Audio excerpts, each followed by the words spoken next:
as well as to bring awareness to all types of cancer.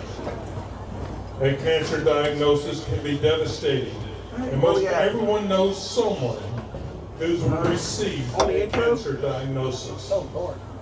Cancer is the second leading cause of death in the U.S.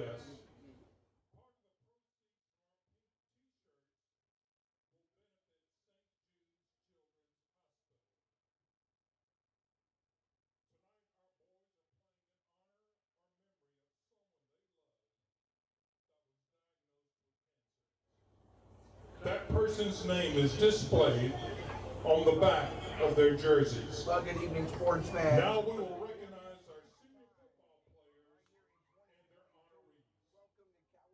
These senior honorees represent 10 different cancer diagnoses. Tonight, a very special night. It's Pink Out Park Lane.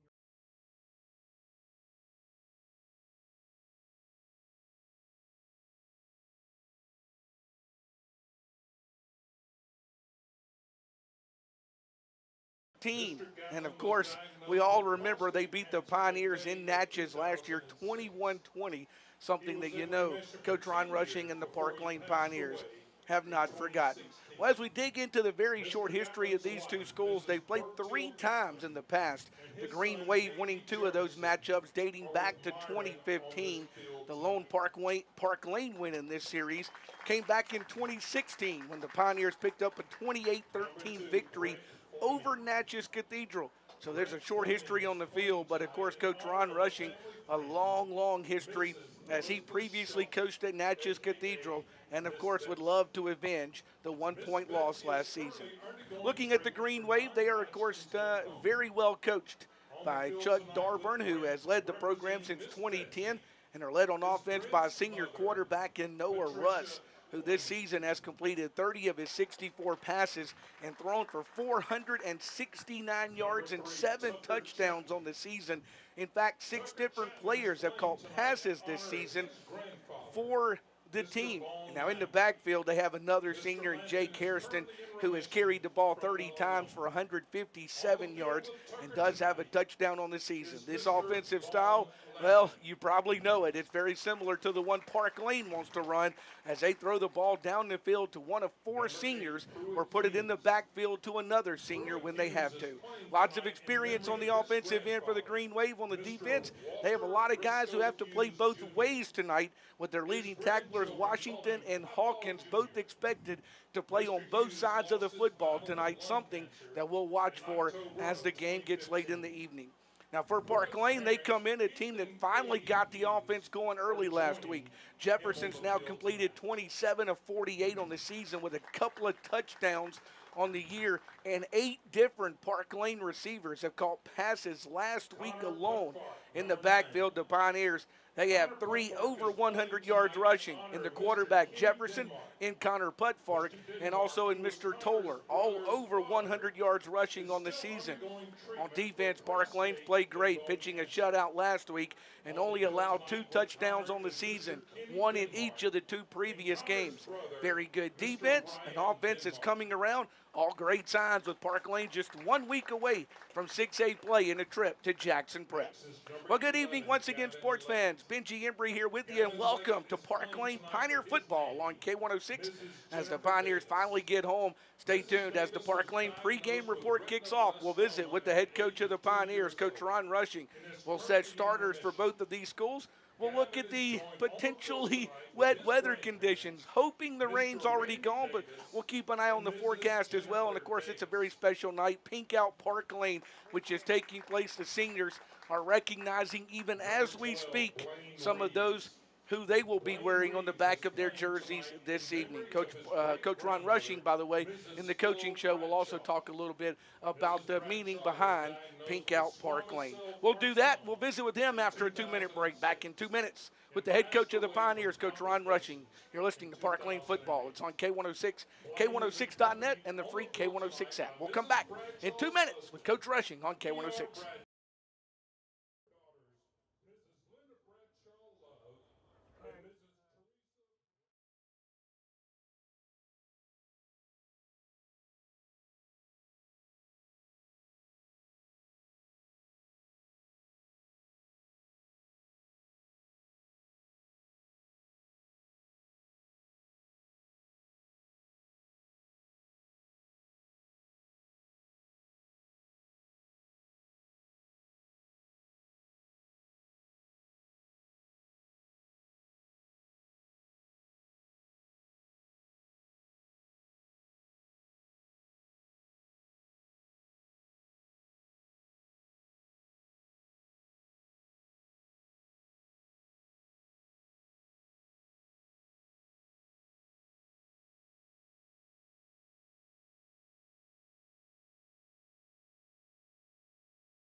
Mrs. Irma Smith battled glioblastoma, and Mrs. Glenda Burton had Krugenberg tumors.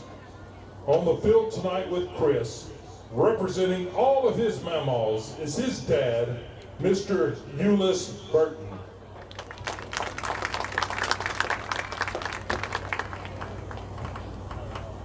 Number 52, Walker Watley.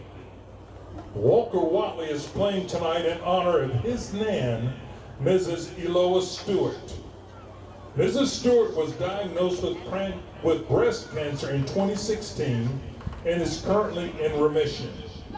On the field with Walker tonight are some of Mrs. Stewart's grandchildren, Quinn, Ava, John Carson, and Jude.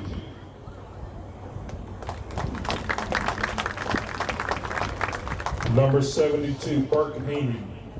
Burke Haney is playing tonight for his pawpaw, Mr. Jerry Leo Haney, Sr. Mr. Haney was diagnosed with colon cancer in 1991 and passed away in 1998 before Burke was born. Even though Burke never got a chance to meet him, his memory lives on in the stories the family shares. On the field tonight with Burke is Mr. Haney's son and Burke's dad, Mr. Paul Haney. Number 56, Joseph Nelson. Joseph Nelson is playing tonight in honor of his great aunt, Miss Myrna Rouse, affectionately known by him as Mamaw. Mrs. Rouse was diagnosed with breast cancer in March 2008. She has been in remission for 14 years. Mrs. Rouse is currently at home recovering from open heart surgery. Joseph is joined on the field tonight by Mrs. Rouse's niece, Pam Nelson. And finally, number 50, Jason Blaylock. Jason Blaylock is playing tonight in honor of his papu, Mr. Merrill Blaylock. Mr. Blaylock has been diagnosed twice with prostate and bladder cancers. He is currently in remission. Jason is accompanied tonight on the field with his papu, Mr. Merrill Blaylock, and Mamu, Miss Carolyn Blaylock.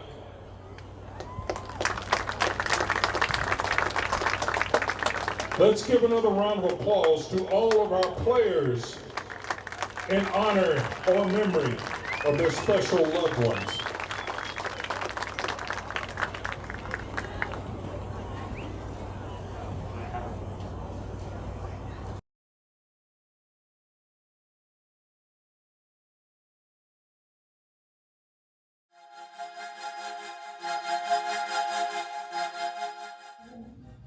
Hello, Pioneer fans. We're going to sit down and have a little chat today with one of the Parkland players. Number 58, Mr. Stone Reeves, offensive lineman. Stone, how you doing? I'm pretty good. That's good. So, big game coming up this week. You ready? Yes, sir. Okay. I think we got a great offensive game plan ready. Defense is playing good. Offense started clicking along pretty good last week. Glad to see that. Put a bunch of points on the board in the first half. That's always a good thing. Well, Stone, we're going to ask you a couple of questions, okay? First of all, what's your favorite sports movie? Sports movie. Probably Sandlot. Sandlot. That's a great one. All right, next question. You ready? Who's the best leader on the team?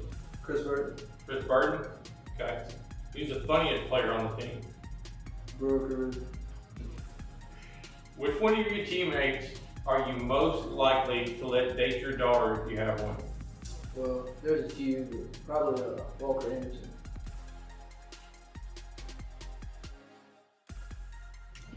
Coach Talk here. This time we're with JV head man, Coach Healis. Coach Healis, how you doing? Good, how you doing today? Young Pioneers have looked good on the season so far. Yes, 2-0. Finally going to get to play a home game this Thursday. It looks like we got ACCS coming to town. What kind of troubles they might bring us? They're going to be very fast, very physical. They're going to put a lot of pressure on us when we're on offense, I think. They got a lot of skilled guys that are going to cover very well on defense. And they're going to be very explosive on offense. They're going to run hard. They're going to be tough to stop. Well, Coach, I think the first two games of the year, you boys have looked real good. I know it's still early. Got some kind of early season things got to work out. We just watched you practice. Guys are practicing hard, trying to learn every day. I know you're finally excited to get to play in front of a home crowd. I know the first game of the season, of course, was supposed to be here. We had to take it down there. Boys took care of business down there, but you got to be looking forward to playing on your home ground. Oh, yes.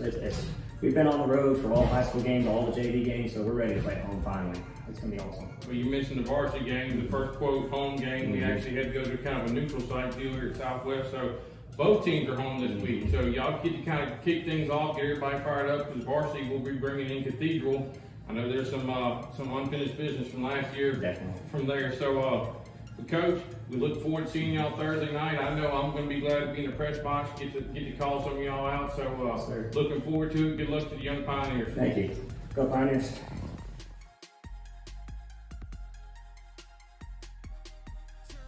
Good evening, Pioneer fans. Welcome to Coach Talk, sponsored by StatCare. Coach Ron Rushing back with us again this week. Real quick, Coach, had a big week last week, but some questions that I'm sure some people want to have answered is, how is Tanner out? How are you doing? Tanner was at practice today, so looked good. He still got a headache, still real tired. Very fortunate. Could have been a bad accident, or a bad injury, but very fortunate that, I'm sure the prayers helped, everybody checking on him, but he looked good this morning, today when I saw him. Good deal. Now that we know that Tanner right now appears everything's going to be okay, he just got road to recovery, but celebrating 100 wins last week, Coach, so congratulations to you on that. Your Pioneers moved to 3-0 on the season.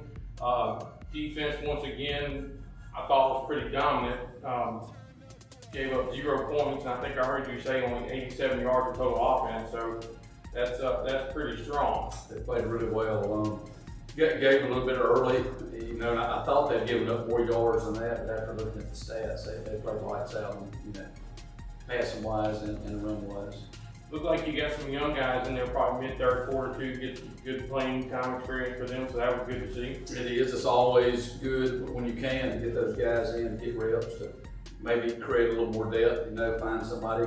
We tell them all the time, when you get out there, make something happen, catch your eye, so it's always good when everybody on the team can get in and play. Well, other than, of course, we know Tanner got nicked up. Other than that, health-wise, how are we? We're healthy. We're ready to roll. Good. Now that we're ready to roll, Coach, it's kind of a big week this week, isn't it? It is. I was at Cathedral for 7 years, 6 as head coach. They beat us last year, so this is one of those games. You talk about beating North Pike and Oak Forest. This is the third game we had circled, so we really like to play well this week. Not only because it's Cathedral, but like I told the kids today, we want to be playing our best ball, going into district. So really need to come out, get things rolling, play well, and put 4 quarters together. And Coach, it looks like we're actually going to get to play under our own lights on Friday night. So We hope so. that's going to be awesome. Coach, what is it that Cathedral might throw at us that we really need to be keeping our eye out on? Quarterback's back. He's been a 4-year starter.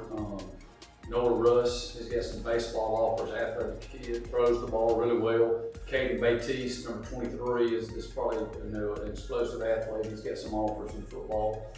Trying to get the ball to him. The ball goes to him most of the time. Well coached. Those kids play hard.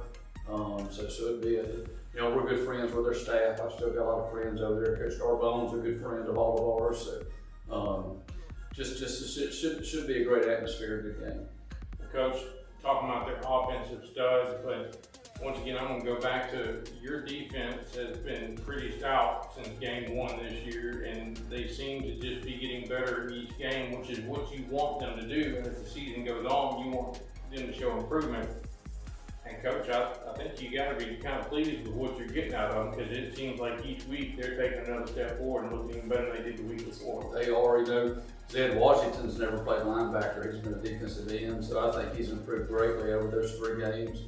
Walker Anderson's been lights out. Connor Putpark, our linebacking core is really strong, really athletic, really physical. Defensive line has done a good job of keeping up the line off the linebackers. In our secondary, we've got a little speed back there this year, and they've covered extremely well. So really all 3 phases on defense we've improved. We've got to continue to improve, but we've got to get to where we're more disciplined with our eyes and not make any mistakes, when you play the Jackson schools. Coach, I do have a question for you. Did you and your staff credit Zed with another interception last Friday night? I couldn't, but it was an interception. It was most definitely an interception. Absolutely. It's hard to see in time, and I explained to him it was an interception too. I wish we could give it to him before. Well, Coach, I got to hang out a little bit, kind of see some practice, got to take a few videos, got to take some pictures. You guys look good. I know it's a big week. I know you probably got film you want to go sit down and watch and break down and get your boys even more ready to go this week than probably they already are. So I appreciate you sitting down with us this week. And is there anything you want our fans to know other than you want them in those stands on Friday night? Yeah, we want to have a big home crowd. It's for our first official home game. Get loud. Hopefully it's going to be good. We're our kids. We're really preaching to them that this is the week we need to get 4 quarters going. We need to be playing well to go into Jackson Prep. So hopefully it'll be a good atmosphere. It is the pink game, so we'll be wearing the pink jerseys. It's going to be new to everybody. It's one of my favorite games. 3 of my 4 grandparents died of cancer, so it's kind of a way to honor them. Should be an emotional night, but should be a fun night. Should be a good night for Parkland Academy in our community.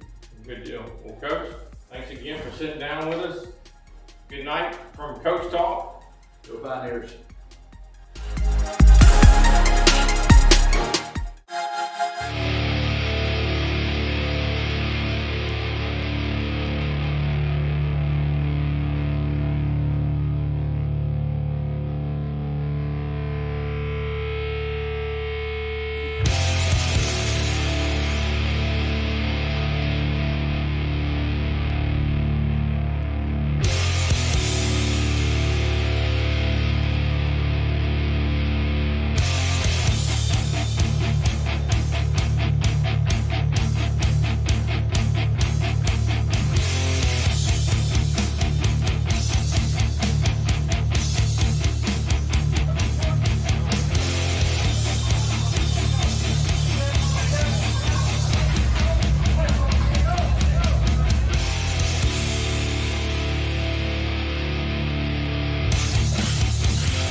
and they have the camouflage on the other side, so they'll get 2 games out of these jerseys. Yeah, Benji, I actually got to see those earlier this week, and like you said, you know, the reverse side is a camo print for military appreciation, which is also, you know, something really cool that Park Lane's going to do this year. And I mean, it's a really nice jersey. I mean, it's pretty cool when you see it in person.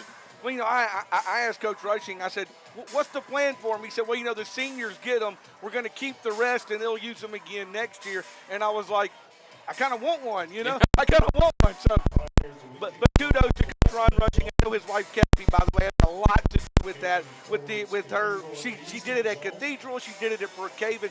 She did it here at Park Lane. So kudos to Kathy Rushing as well. The other half of the Rushing clan, who really is the driving force behind that Pink Out Park Lane game. And Benji, they sold shirts, you know, for tonight's game, and the proceeds of that are going to be a donation to St. Jude. So, you know, raising money for a good cause too. Absolutely. By the way, Park Lane won the toss. They will defer to the second half of the football game. So Park Lane defers. Football will go to the green wave of Natchez Cathedral first.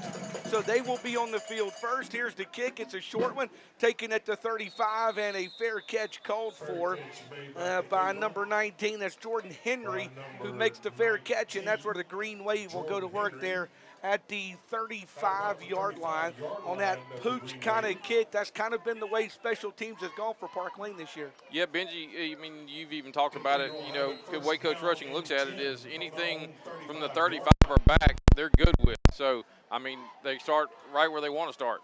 Start on the 35-yard line. Quarterback Noah Russ is in the shotgun formation. He puts 2 receivers to his left, none to his right. He wants to throw on first down. Puts it in the air, fight for the football. Nobody gets it. It's incomplete. Hammond's looking for a flag.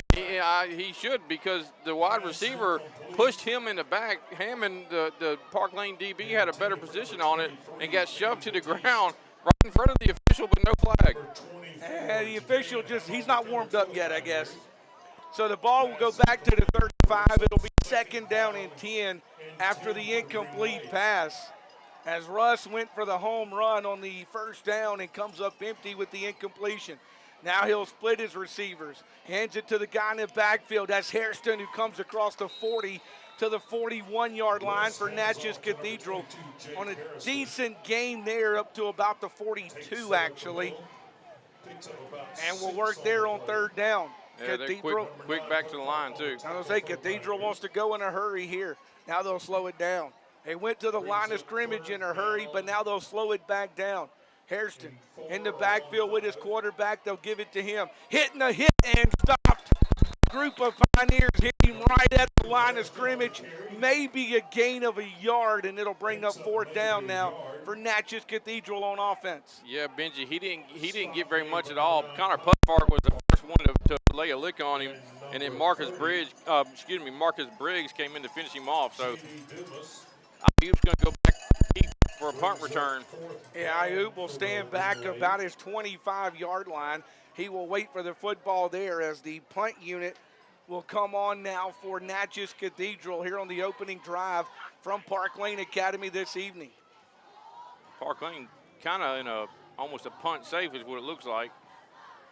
Park Lane may have got a piece of that one the way it came off his foot, but it'll die about the 30-yard line, and that's where Park Lane will go to work. I think maybe a fingertip got on that the way it flipped off his leg like that. Yeah, Benji, I was about to say the same thing. I wonder if, you know, we didn't at least get a piece of that, because it kind of came off, you know, kind of knuckling almost. So good job, Pioneers. They did a good job getting in there on that rush. Pioneers will take over on their 30-yard line.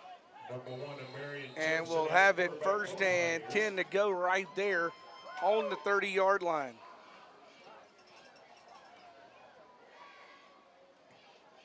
First and 10 to go.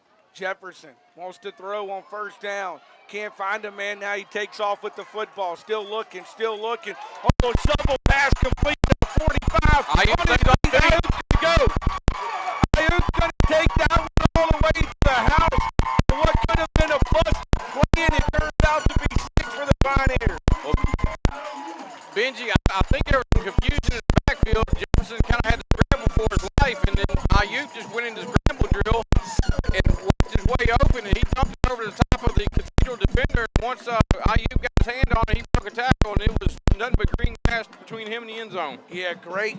piece of great play right there. Like I said, a busted play turns into 6, and Ayuk will take it 70 yards for a touchdown on the opening play from offense for Park Lane.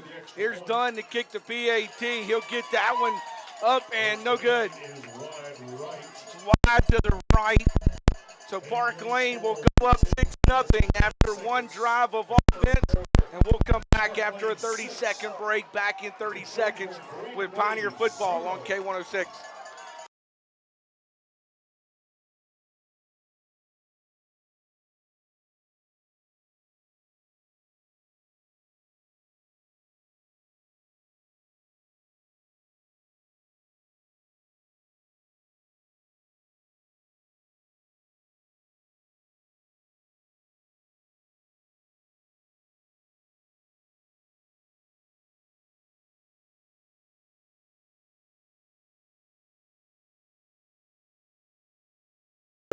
He will move it away. Back deep to receive it. Hawkins, who stands back about his 20-yard line. There's the little pooch kick again. This one on a knee will be taken at about the 38, maybe the 39-yard line by Jacob Smith. And that's where Cathedral will go to work on 3 and out on their first drive. Get it back at their own 39 with 10:08 to play here in the opening period, and the Pioneers up 6-0 here at Coward Smith Stadium, Charlie Newland Field on this pink out Park Lane Friday night. Boy, rained earlier, but the rain stopped about 5 o'clock, and we hadn't had a drop since here in Macomb. Here's the throw. That one complete and dropped. Well, they did a little swing pass out here. IU did a good job of coming up, and basically as soon as the ball got there, he laid a hit on him, and he wasn't going to go anywhere if he did catch it, but IU knocked it loose. Yeah, Batiste out there had it, dropped it, and like you said, he was hit immediately, which will bring up 2nd down and 10. So 2nd down and 10 now for the Cathedral offense. Russ in the shotgun, wants the football, gives it to his running back. He'll look for a seam. It's just not there. The Park Lane defense will drop him at the 40-yard line after a gain of 1. Yeah, he picked up about 1 yard, and Walker Anderson came in and took his feet out from under him. So 3rd and 9. So 3rd down and 9 now for the Green Wave. They'll stay in that same formation. They'll put the 2 receivers to that right side, 1 to the left. Wants to throw back and almost picked off by the Pioneers. Benji Ayuk almost had his 2nd touchdown of the night, because if he'd have come down with that, he'd have scored on that one too. Yeah, Ayuk literally steps right in front of Caden Batiste, tries to take the football from him and almost catches that one for a pick 6 for the Pioneers. He'll stay on the field because he's back deep to receive it now. So the Green Wave on their 2nd drive will go 3 and out once again. Pioneers stay in that same formation like they're coming after it. This time he gets it off, gets it over the head of the Pioneer, and it's going to fall back about the 12, and that's where Park Lane will go to work. The punt will come at the 9:22 mark of this first quarter. Park Lane up 6-0 and about to get the ball for their 2nd time. We may actually get to see a couple of plays this time, huh, Jason? Well, Benji, if they want to run one play and score again, I'll be all right with that too. Yeah, let's just do that all night, right? So the Pioneers will come to the football. They'll come to the football with Jefferson, their senior quarterback. He will be, of course, in the shotgun formation for the Pioneers. Jefferson with his running back beside him. He'll put 2 receivers to his left, 1 to his right. They'll hand it off, pick up a couple of yards out of the backfield. Jax Toller gets to what, about the 14, maybe to 13, maybe a yard that time for him. Yeah, the hole just didn't stay open very long in there for Toller. He got what he could get out of it. So 3rd and 9 for the Pioneers. 3rd down, 9 for Park Lane. Jefferson again in the shotgun formation. Pitches it back to him again. This time he'll try to find a corner. Gets a little bit more that time for the Pioneers, but not much for Toller as he brings that one to about the 18. Well, I'll tell you what, Benji Toller did a pretty good job there because they were tracking him in the backfield. He hurdled a guy to pick up a few extra yards, so pretty good play by the sophomore right there. And Toller's been in the backfield what's officially their second drive of offense for the Pioneers. Third down, about 5 for Park Lane. Jefferson in the shotgun formation. Ball sitting there on the right hash mark here at Charlie Newland Field. Right up the middle that time. He found a hole across the 30. Last man that could get him brings him down up about the 33 for a first down. Yeah, Benji, I don't think they touched him until he got into the second level and passed the first down marker. Just big hole, great job by the offensive line opening that up, and Toller took full advantage of it. Ball will be at the 33-yard line, 1st and 10 for Park Lane, with the Pioneers moving the football there with Toller. They stay with the back. This time it's Pud Fark. He finds a hole across the 40 to 50, and he's gone. Connor Pud Fark going to take that one to the house for Park Lane. Benji, he broke the tackle on the second level, and once he got through it, it was over with. Second big strike of the night for Park Lane. Yeah, that one from the 33, the other one from the 30. So we've had 70 yards and 67 yards, I'm sorry. So 2 big strikes for the Pioneers, and they go up 13-0. They'll bring Wyatt Dunn on. The Pioneers will go for 1, not 2, after Dunn misses the first PAT, kicking into that tailgate area there in front of the Park Lane Fieldhouse. Let's see if Dunn can get this one. Snap, kick, and it's blocked at the line of scrimmage and will be no good. That will make it a 12-0 game. 2 Park Lane touchdowns. Pioneers go up 12-0. 7:37 to play in the opening period. We'll come back after a 30-second break. Back in 30 seconds, Pioneer football on K106.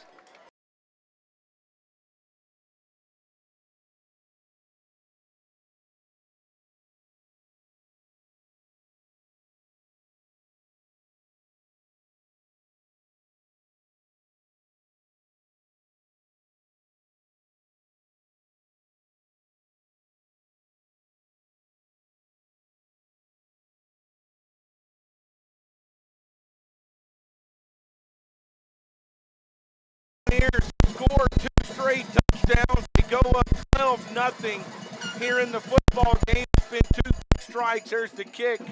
Fair catch called for. It will be at about the 36-yard line. And that's where Cathedral will go to work there on the 36, 1st and 10. Well, Benji, they didn't do it on the first play, but they had another explosive touchdown right there. Yeah, it only took them 1, 2, 3, 4 plays that time. 4 plays, a first down, and pop, just like that, the Pioneers find themselves up 2 touchdowns. Pioneers with the football, Green Wave with the football with Russ in that backfield all by himself. Well, he's got the running back beside him, faked it to him. He'll take off across the 35, up near the 36 to the 37-yard line, and will be brought down right there for a gain of about 1, I would think. Yeah, 1.5. It wasn't much. Ball will be there at the 37-yard line, and the Pioneers will have it. The Pioneer defense will face a 2nd down and about 8. Quarterback under pressure, just had to get rid of that one. It's incomplete. Boy, he had 2 or 3 Pioneers in hot pursuit of him that time, and he just had to get rid of that football. Yeah, Benji was kind of weird. It's almost like they were setting up a screen, but I think the person he was going to screen was out blocking. So I'm not real sure what was going on there, but 3rd and long now for Cathedral. 3rd down long for Cathedral, and quarterback Noah Russ from the 37-yard line following the incompletion. Again, the Pioneers were in hot pursuit that time. Now he'll stack everybody in. They'll put 2 receivers, one behind the other. They'll hand it to the running back. And ball pops out in the exchange. Camp Lott's going to come up with it. Ball came out in the exchange, and the Pioneers are going to have the football, and Park Lane's going to own it. inside green wave territory. 37 yard Yeah, about the 37-yard line.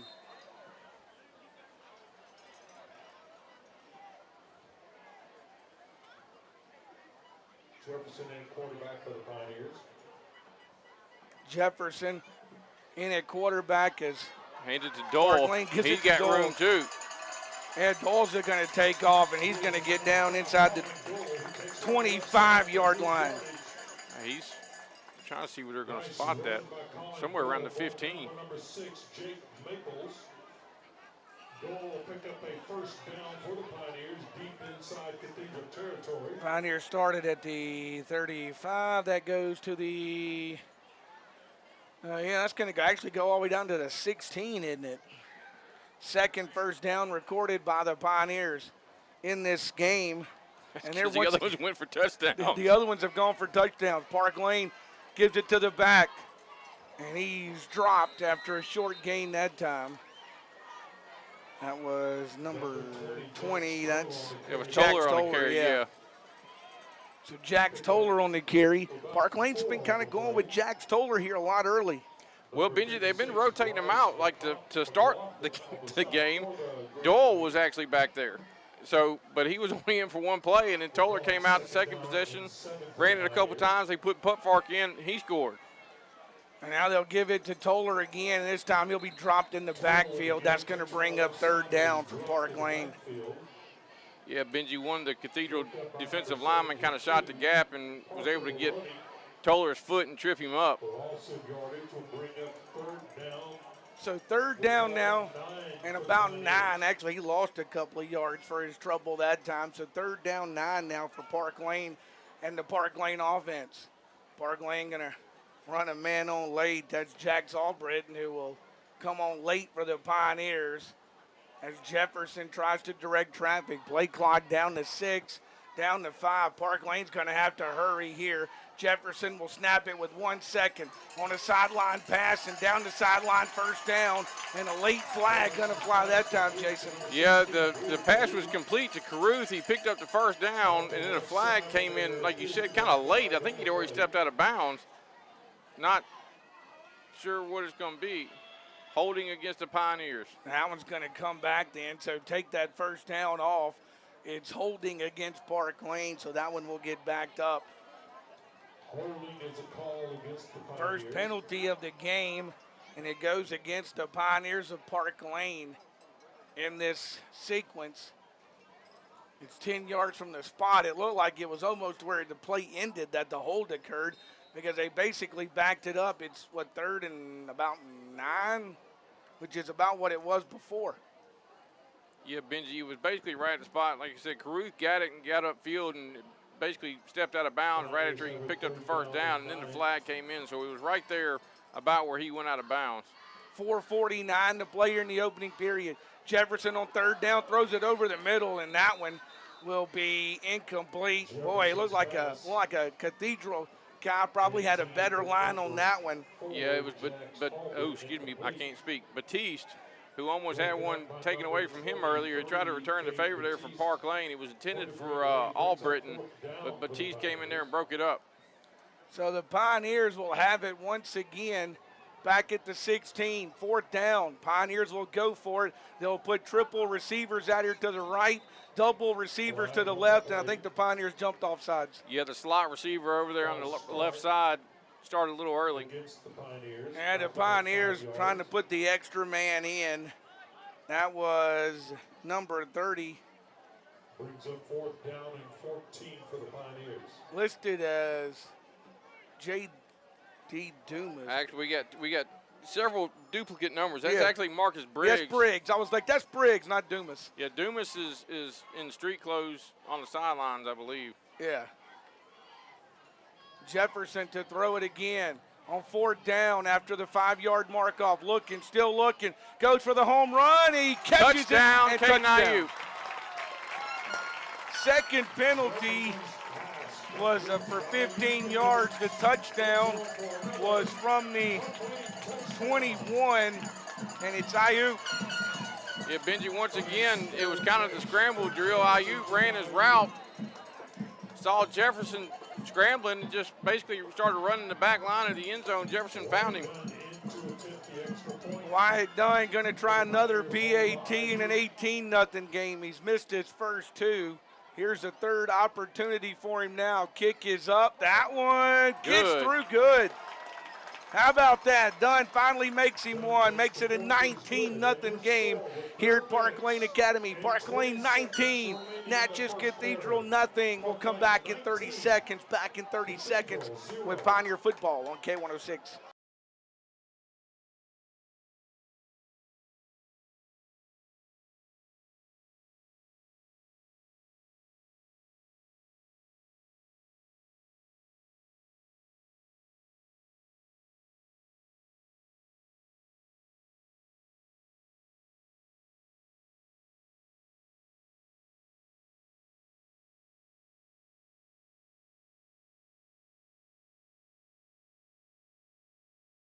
Here to Park Lane. They're mentioning soccer about to play. Jason, we got to give props to the Park Lane ladies soccer team. They pick up a victory this week in soccer action, so congratulations to the Park Lane soccer team getting a victory this week. I know that they have been building that program, been fighting hard, and it finally pays off with a victory earlier this week, so congratulations to those ladies. Absolutely. Those young ladies work really hard, and they give it everything they got, and actually they got the victory over the Cathedral soccer team. And Benji, they did it in shootout, which is impressive. Very impressive. So congratulations to them. Park Lane's football team in pretty good shape, 19-0 over Natchez Cathedral here at the moment. Here comes yet another kickoff by Park Lane. Caruth handles that for the Pioneers.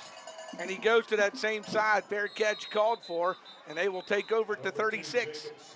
So they've started at the 35 to 39 to 36 and to 36. Caruth, if anything, is pretty consistent, isn't he, in this one, Jason? Yeah, and he's doing what they've asked him to do, which is, in that situation is great. Pooch it over there kind of in no man's land, make them call a fair catch and try to drive the ball from there. By the way, a couple of scores. Bowling Green leads Wayne Academy 7-0.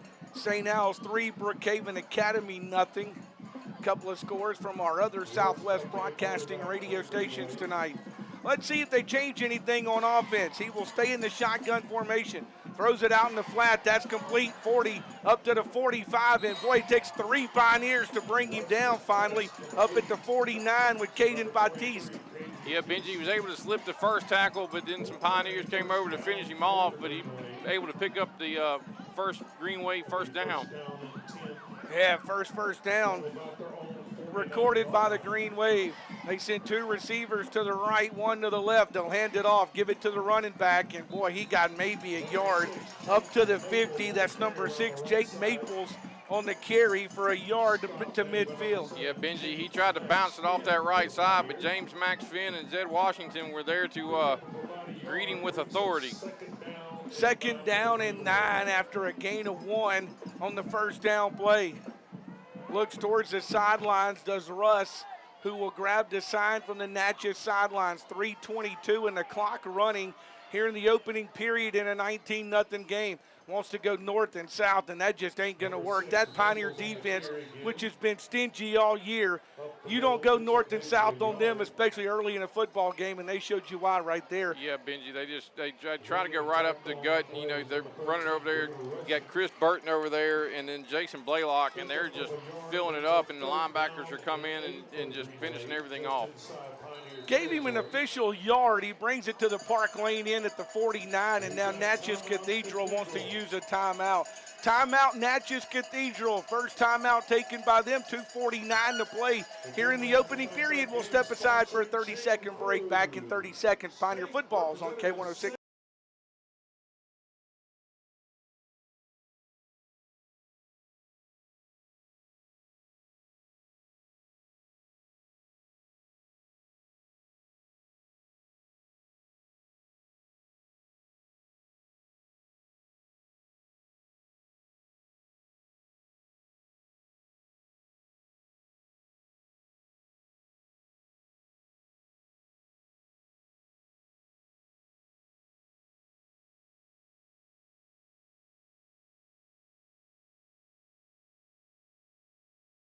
Pioneers with a 19-0 lead, and we are still in the first quarter of this football game.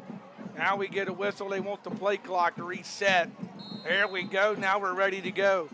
So Russ in the shotgun formation has the running back beside him. Wants the football. In pursuit of him is Park Lane. He had to throw it away. Boy, Pioneers had James Max Finn coming and coming hard that time, Jason. Yeah, Benji, again, they kind of had a little screen set up, but had to get rid of it before he wanted to, because like you said, James Max Finn was coming like a rocket right at him. Well, it's 4th down now. Let's see what Natchez Cathedral decides to do. Down 19-0 here in the opening period. The clock stops with the incompletion with 2:43 to play in this opening period. It looks like they're going to keep the offense on and go for it here. So it will be 4th down and about 8. Coach Rushing's going to call a timeout. And Ron Rushing wants a timeout. He saw something he didn't like. He and defensive coordinator out there, and you can tell they are not happy. I think they're a man short. 1, 2, 3, 4, 5. Yep, they were a man short. Pioneers only had 10 on the field. So Park Lane uses a timeout, and you can tell some unhappy coaches down there that they had to burn a timeout for that reason. Yeah, Benji, they're not real happy about that. And I need to make a correction. I told you that J.D. Dumas was in street clothes. I was wrong. He is in uniform. He is wearing number 30. So we have multiple, like I said, multiple numbers tonight. So you got Briggs wearing 30 and J.D. Dumas also wearing 30. But the other 30 I saw down there is actually Tanner Al-Hanai. So yeah, we got pardon my confusion. We must have some extra 30s laying around somewhere. Well, we have 3 55s listed, and we have 2 30s listed, but there are 3 30 jerseys. Well, the Pioneers had to use a timeout. They didn't have enough men on the field. Now Russ has it on 4th down, and he will just throw it away as once again the Pioneers were coming and coming hard that time. Somehow the Pioneers are getting unguarded on this side closest to the Park Lane side, and they are just making him pay for it. That time Henry, was it Gibbs coming hard? Yeah, it was Henry Gibbs. And like you said, Benji, it's like they're trying to set up some kind of screen or whatever for Park Lane. I think just the speed of Park Lane is not giving them enough time to get it developed, or Park Lane's just doing a good job of clogging everything up so the players can't get where they need to get in the route. Ball's at the 48-yard line for Park Lane. The Pioneer offense will take over once again. They will put triple receivers to the right side. They'll double them to the left side. That's the weak side of the field. Pioneers want to throw Jefferson. Now he's just going to take off, and he'll go across. Oh, that's going to be a flag. The 45 and a late hit. Flags are going to fly there. Yeah, he hit him way out of bounds. Now we get another flag. I think that one might go against Park Lane. I think somebody may have said a little something on that sideline down there after he got hit defending their quarterback Jefferson. But let's let the officials sort it all out. Well, Jefferson, good news is Jefferson is up and appears to be okay, but they hit him, Benji, he was well out of bounds when he got hit. So, but like you said, there was a late one coming in, and you wonder if we got a personal foul against Cathedral. Unsportsmanlike conduct against Cathedral. So they're both against Cathedral. So both penalties will go against Cathedral. I thought maybe the second one was Park Lane because, again, with that late hit, Park Lane was going to the defense of their quarterback, and now they got to sort all this out with an unsportsmanlike conduct penalty and a late hit penalty, both against Natchez Cathedral. So the officials will have to get the pad out on this one, Jason. Yeah, Benji, and I think what I missed is, as my better half is carrying the live stream for us, as the player who hit him out of bounds was coming off, he shoved another Park Lane player. So I think both fouls are going to be against the same player from Cathedral. So they will have to write his number down as well because of the unsportsmanlike conduct penalty that he got. By the time this is all said and done, Park Lane's going to get the football. It's 2 15-yard penalties if my math is correct on that. That is correct. So that's going to mean the Pioneers get it at the 11.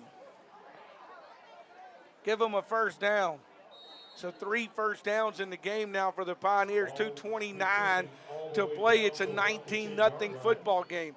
Jefferson gives it to his running back. He'll find a seam, touchdown. Goes Pioneers. in for a touchdown. Wow. Doyle found him a seam that time, and he takes it to the house with 2:23 to play in the opening quarter, and we have got ourselves, the Pioneers have scored their third touchdown of the football game. Now they will bring Mr. Dunn back out to see if he can't make his second PAT. Missed the first two, made his third. Let's see on the fourth Pioneer touchdown if he can get it through. And we got a Cathedral man that jumped off sides. Now they're going to go for two. Park Lane's going to decided with the penalty, they're going to go for two. They bring Jefferson back out and will go for two in this situation. Half the distance to the goal. Cathedral really hadn't proved they could stop your offense tonight. Why not? First penalty against Natchez Cathedral in the football game. So the Pioneers up 25-0 will elect to go for two. Cathedral has to get their defense back on the field as well. Jefferson asks for the football, gives it to Pudfark, and he will be stopped short of the goal line, and the two-point try by Park Lane will be no good as the give to Connor Pudfark. So that'll make it 25-0 Park Lane, 2:23 to play in the opening period. We'll come back after a 30-second break. Back in 30 seconds, Pioneer football right here on K106.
Pioneers in Jackson, or in Flowood, should say next week to take on Jackson Prep, and we'll start 6A play.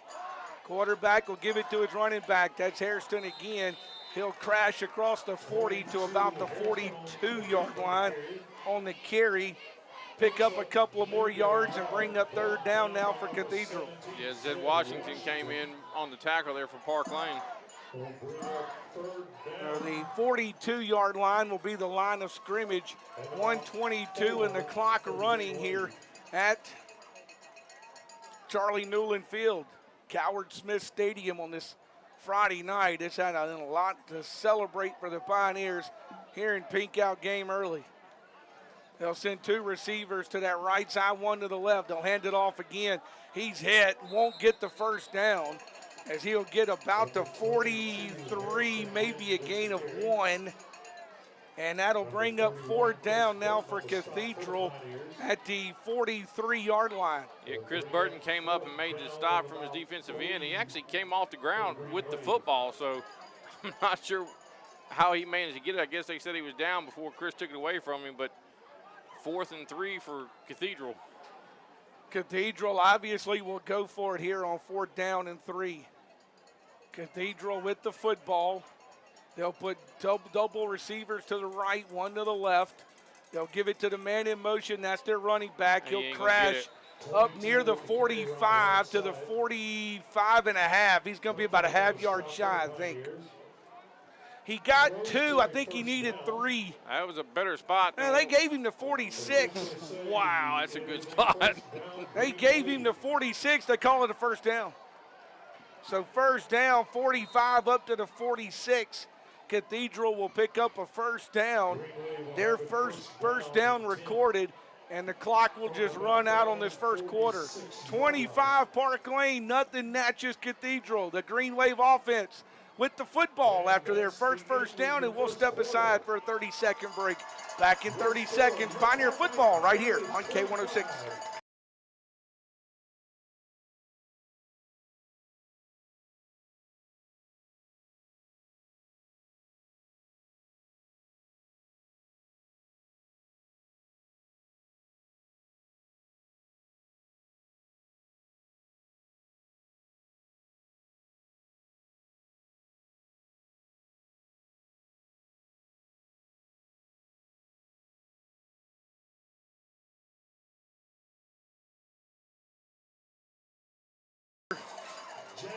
Pioneers leading this one by a score of 25-0. Park Lane with the defense on the field as Natchez Cathedral picks up their first down as Hairston brings it over across the 45 and stretched his body out and is able to pick up the first down. You know, Benji, after this, Coach Rushing might want to wear the pink jerseys every home game. He might. The pink jerseys are working for sure tonight. Natchez Cathedral will stay in that same formation with 2 receivers to the right side. They'll put one over there on the left. Running back Hairston beside him. Ball's in the middle of the field. They start the second quarter clock. We're trying to get the play clock reset. There we go with that, and we can get the second quarter started. They'll hand it off again, hitting the backfield this time as Park Lane kind of snuffed that one out. Yeah, Noah King was the first one to get in there and grab him. They're going to give him about a half-a-yard gain, but he was quickly in there to grab him. For math purposes, we'll just keep it at the 46 and call it 2nd and 10. They did move the yard marker just ever so slightly on the other side over there, so we'll call it 2nd down and 9.5 if you want to be official. Green Wave with the football, 11:21 clock running here in the second quarter here at Park Lane Academy. Hairston again wants to run it, trying to get behind his line, and the Pioneers are going to push him back this time. Yeah, Benji, he got past the defensive line, but he didn't get past the linebacker core. You had Put Fark and Washington met him in the hole and drove him back. They'll give him 2 for his trouble, I think, up to about the 48. Make it 3rd down and 8. So 3rd and 8 now for the Green Wave of Cathedral. Benji, they've almost gone exclusively to the running game here the last couple of drives, too. Hadn't seen them put the ball in the air. All this drive, they've ran the football with Hairston. He's been in that backfield, and he's been their go-to guy. You say that, now they want to throw it. Quarterback's under pressure, and he's going to go down. Hey, we're going to get it. Wow. I think that's kind of cheap right there. Wow. Anderson trips him up, and he falls down, and Burton kind of trips and falls and bumps him while he's on the ground, and they throw the flag. That's They call a personal foul, late hit against the Pioneers. But it's not an automatic first down, though. It's a 15-yard mark-off, which brings it basically back to about where it was.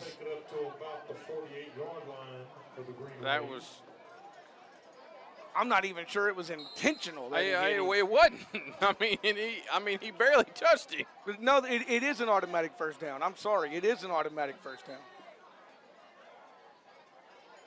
I didn't think it was, but then they said it. Well, okay, now they're correcting it. Yeah, I didn't think it was, but basically it's back about where it originally started. Should it be 4th down?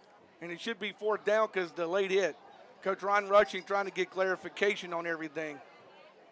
We'll bring up 3rd down for the Green Wave. I don't think he's real happy about the late egg call either. Wait a minute. That's a dead ball foul. The down should count. It should be 4th down. These are names that were emailed in of Parkland Academy family. So they will say 3rd down. Cancer loved ones, those who have 3rd down and 8 for the Green Wave. Wants to throw the football. That one is complete. He hung on to it down at the 45-yard line. Yeah, Putfark almost intercepted it. Batiste able to hang on to the 45-yard line, and that will bring up 4th down and about 1. 5th down and 1. 5th and 1, 4th and 1. I'm not sure you can't replay the down on a dead ball foul. No, the down count. And Coach Rushing's still giving them an earful down there. I mean, and rightfully so. 5th down and 1 for the Green Wave. So Green Wave will have officially in the books a 4th and 1 at the 45-yard line. They'll give it to Hairston. He's hitting the backfield, and he won't get it. Hairston hitting the backfield. Connor Putfark and Walker Anderson came out of nowhere and smoked him as soon as he touched the football. So 8:38 to play before halftime. Park Lane's defense comes up with the stop there, and they will get the football at the 46. So the Pioneers will get it at the 46. Benji, I'm giving these officials a hard time. These guys have full-time jobs too that they do. They don't get paid very much to do this, and they're human and they make mistakes too. And Park Lane is up 25-0, so what am I complaining about? Here comes another flag. Well, you're giving them nice thoughts. The completion, by the way, is up to the 50, but we'll see what the flag's about. Now, if they call this against Park Lane, I'm going to take back everything I just said. It is a hold. A block in the back against Park Lane. These guys are terrible. It's a block in the back against Park Lane, so that erases the gain for the Pioneers. And they'll walk that one back from the spot.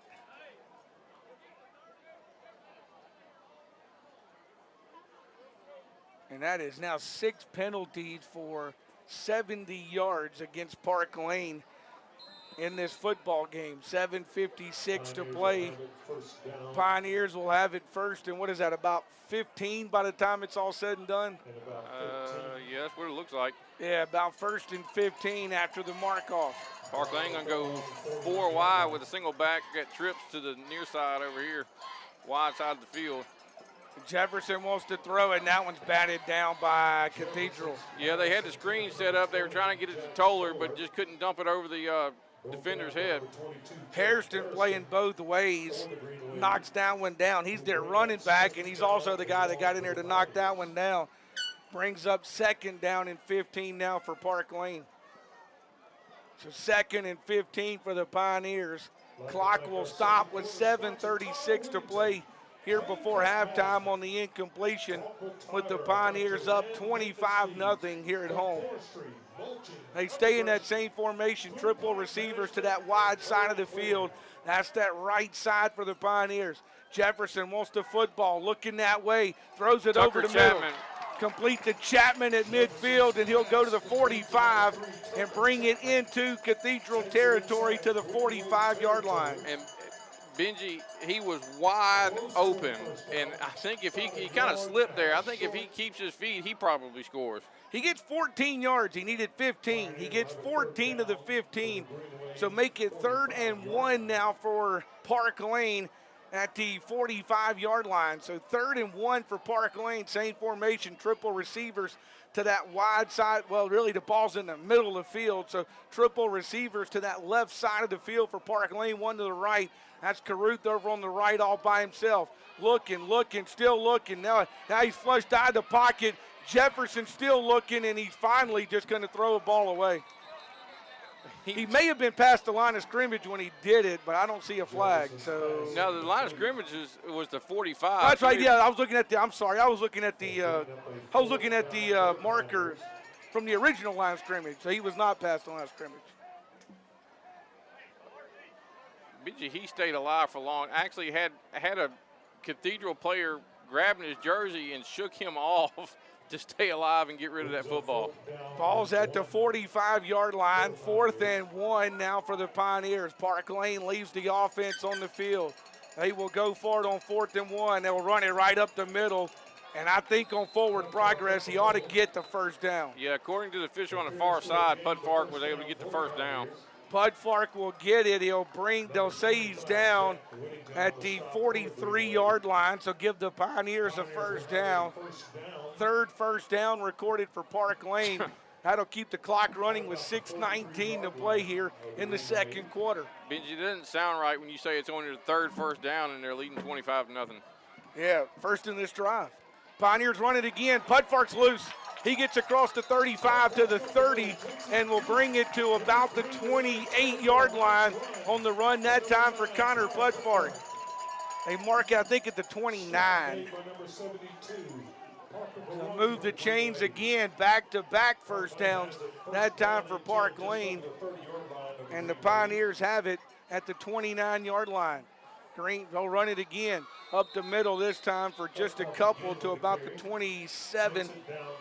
Gain of about 2 that time for Connor Putfark. Stymied by number 51, Wyatt Fair.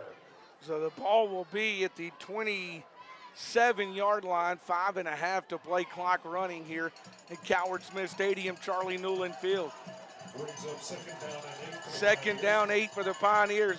They're going to the run game. This time he's across the 20 to the 19 to the 18 that time. Doyle was an ankle tackle away from scoring again. Yeah, Doyle gets it and will pick up the first down at the, the 17. That'll be the 5th first down recorded for Park Lane in the game. Going fast. Pioneers keep it on the ground. Running loose with Doyle, and he'll get down, about the 7. That's almost another first down. And Benji, talking about some fancy footwork, he kind of olayed 2 different Green Wave players right there to pick that up. They'll mark him officially at the 8-yard line. Second down and about 1. 2nd and 1 for Park Lane with the ball there at the 8-yard line. 4.5 to play. Pioneers keep it on the ground. This time they run it again with Toller, and he'll get the first down. About the 5. 6 first downs now for Park Lane with the ball 1st and goal to go at the 6.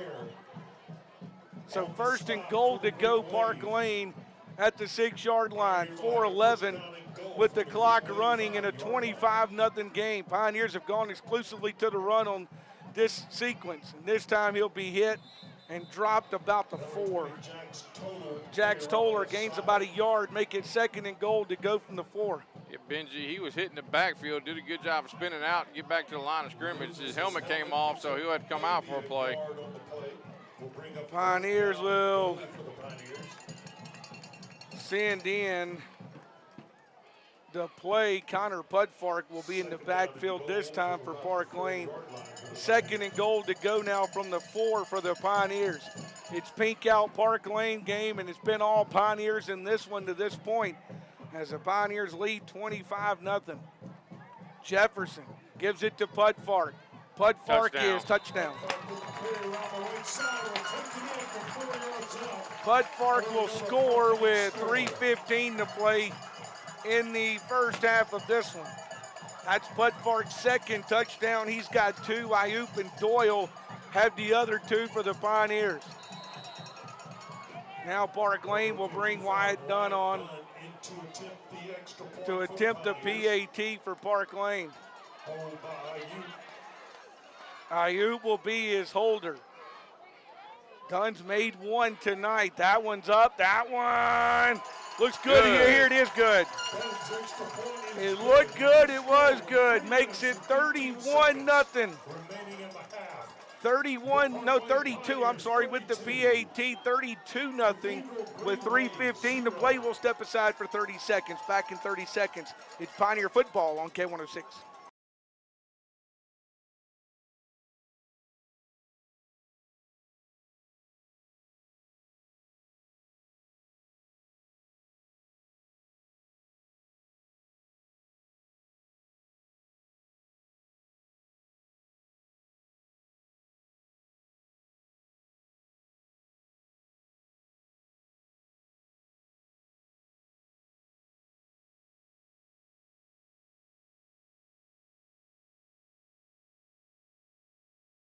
with the Pioneers ready to kick this one off again. Longest drive of the game there for Park Lane. Started at the 46. Little shovel on the kick that time. Not the best one. That's about the 45. That's going to be about the best field position for Natchez Cathedral in the game. Yeah, he kind of got under that one a little bit, hit that one a little chunky. So the 45 is where they'll go to work with 3:13 to play in this second quarter.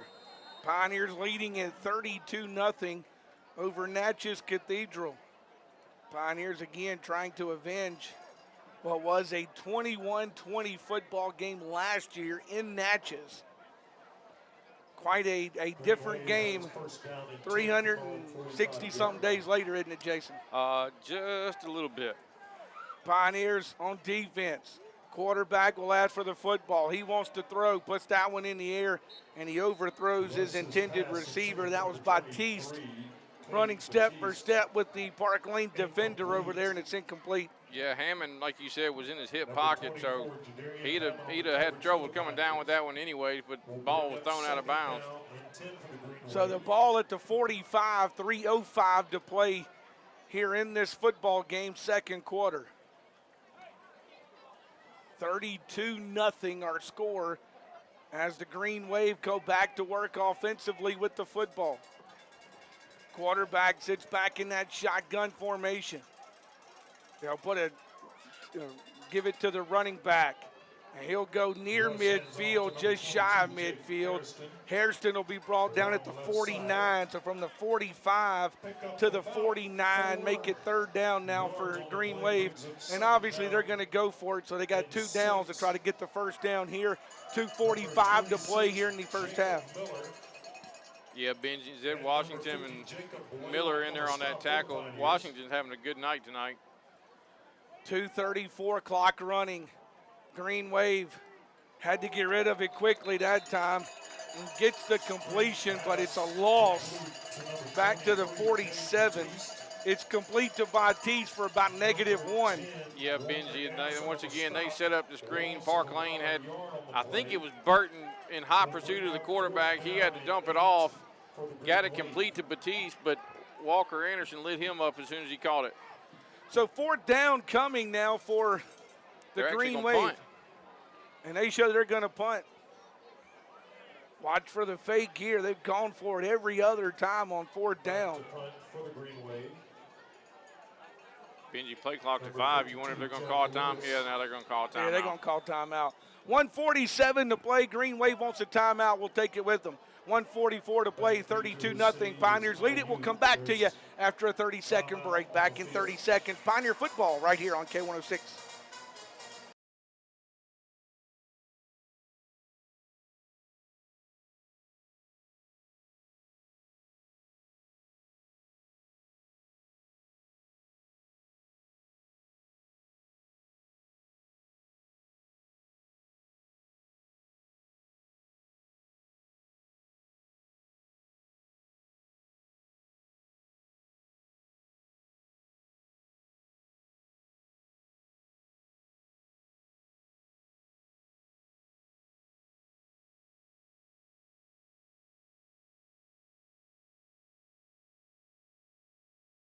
They're going to punt it, and they will punt it away. Will the Green Wave? Pioneers didn't put anybody back. No, they didn't, Ben. You know, I'm not so sure that punter's knee wasn't on the ground when he caught that snap. 15-yard line. The ball will be back at about the 15-yard line. Park Lane thought they were going to obviously fake it. They didn't send anybody back. Will have it first down and 10. First and 10 at the 15. The punt comes at the 1:34 mark of the third quarter. Pioneers will have 1:34, and we'll get the football to start the third quarter in a 32-0 football game. By the way, just in case you're wondering, the running clock rule in the MAIS is 35. So Pioneers are not there. It's only 32-0. So we are not there, just in case you were curious if you're tuning in and hearing the score of 32-0. It has been a quick first half, though, with 1:34 to play. It's not 8 o'clock yet. Yeah, it's been quick. Lots of running of the football. Clock keeps moving. So, And if we get a running clock here in the second half, it's really going to be a quick night. Pioneers get loose on that one and bring it up across the 25. That was Tucker. That was Pudfark. That was Pudfark. I'm sorry, that was 9, not 3. That's Pudfark with the carry to the 23-yard line. Give him a first down. Yeah, Benji, he wasn't touched until the safety got him after he picked up the first down. 7 first downs recorded now for Park Lane. At the 23-yard line, 1:04 to play. Jefferson wants to throw. That one complete. Cross the 30 and hit. At the 34 is Brewer Caruth on the completion. That's going to be close to another first down. But, yeah, Caruth caught it, made a move, went upfield, and got knocked out of bounds. I think it is going to be another first down. Well, they're going to move the chains, yeah. Back-to-back first downs. That's 8 in the game now for Park Lane. So they will move the chains. 57 seconds remaining here in the second quarter. Just got a message that North Pike is leading 14-0 in their ball game. That game just got started good against Franklin County, too. That one tackled. Maples on the tackle. What's that, about a 2-yard gain over there? A yard and a half, 2 yards. That was Doyle on the carry. We just want to alert our officials a 25-second clock is not working correctly. They will run the football up the middle here. Nothing doing that time for Park Lane with 24 seconds. Pioneers. They may be just content to take this one to the halftime. Well, look like they will. Coach Ron Rushing's headed for the locker room. 32-0 Park Lane leads this one. Pioneers have the football. They've decided to call it a half. Up 32-0. We'll come back in 2 minutes, recap the first half. By the way, we're also going to talk a little Park Lane softball at the half, too. That's coming up on K106 as we go into the halftime. Up 32-0 back in 2 minutes with Pioneer football on K106.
Here to Park Lane Academy, Cathedral Green Wave dance line performing. They're using the theme song to Top Gun for their performance tonight. Let's talk Park Lane softball. Coach Greg Gatlin in to talk with us there. Coach, we caught up with you on Meet the Pioneers, and you were basically battling rain, just trying to find a game where you could. It's gotten a little bit better for you on the rain side. You've been able to actually play a couple of games over the last few weeks, haven't you? Thank goodness. Yeah, it's been a really wet season, and, you know, trying to reschedule games and move games has been difficult. But the girls are hanging in there, and they're doing well. I've been really pleased with them so far. I know you got a big victory over Hartfield. You had to like that. Absolutely. Great atmosphere that night. We had a appreciation for the teachers that night. We had a big crowd. It was a really special night. The girls played really well. We were able to come up out on top, so that was a really good night. Well, kind of tell us where we are as far as the division games go. I know you've had to squeeze in so many makeups and stuff. It's been kind of hard for some folks to kind of keep up with it. So kind of update us on where you are in the season, kind of what's left to play for the Lady Pioneers at this point. Well, so far in conference, I think we've played 4 conference games. We've been fortunate enough to win them all, and we've got 4 left. So we have those next week. We've got a doubleheader starting with PCS here at Park Lane on Monday. Tuesday, we have senior night. We have prep coming to town, so two nights to come out and watch us play. 3 conference games there, so big week we got coming up. Ready to see the girls back out on the field. Well, you had, and we've talked about this too, you had 2 seniors graduate. You kind of come into this season needing to fill some holes. Who have you really saw kind of step up and fill the holes that those 2 seniors left last year on this team? You know, we've battled an injury bug here the last couple of weeks. One of the girls who was playing exceptionally well, Macy Simmons, was in the leadoff spot and playing shortstop and had a little back injury. Fortunately, I think she's going to give it a go on Monday. She's feeling good, so hopefully we can get her back in the mix. And then we've been without Gigi Lindsay for 2 weeks with a severe sprained ankle. She tried to give it a go last night and couldn't, but hopefully we can get her back early next week or later in the week and get both those kids back going. But we've had several kids that stepped up. Liberty Gillihan has really played well all year. Kaylee Wagner's played really well. And then we look at some other kids that step up, young kids. 7th grader Carlisle Caruso playing a lot of time for us and doing a really good job. Then, of course, on the mound, we've been really good with Reed Sharp and her sister Sky Sharp have been excellent. So lots of people stepping up. Last night was a typical example of it. We had lots of different players do some different things in order to help us win the game, and that's what it's going to take for us. I know Sky Sharp was kind of one of your go-tos last year. Her sister's kind of stepped into that number 2 role this year, hasn't she? Oh, absolutely. They're 1A and 1B. They're very good. They command the zone. They spin the ball very well. Really fortunate to have both of them. If you're going to play us, you got to prepare for both of them. And, you know, we got another young one coming along, Pfeiffer Crawford, who's got all the ability in the world. She just needs some more innings, and they'll come. But I've been really pleased with all their progress so far, and we look forward to them continuing to pitch very well. Speaking of innings, one thing that kind of sometimes in the rain kind of takes it on the bump a little bit is the JV games. Have you been able to play any JV games and kind of use the young talent to get them the innings that they need in this season? I'll tell you, it's been difficult. It really has, and I feel sorry for those kids because when the weather starts to do what it's been doing, and you have to reschedule and push games back, and then you're in a pinch because you're getting close to the end of the season, you have to add those varsity games in, and lots of times it turns out to be a varsity doubleheader. So it's just been a really, really challenging year with the weather, and unfortunately, sometimes the JV teams have to take the brunt of that.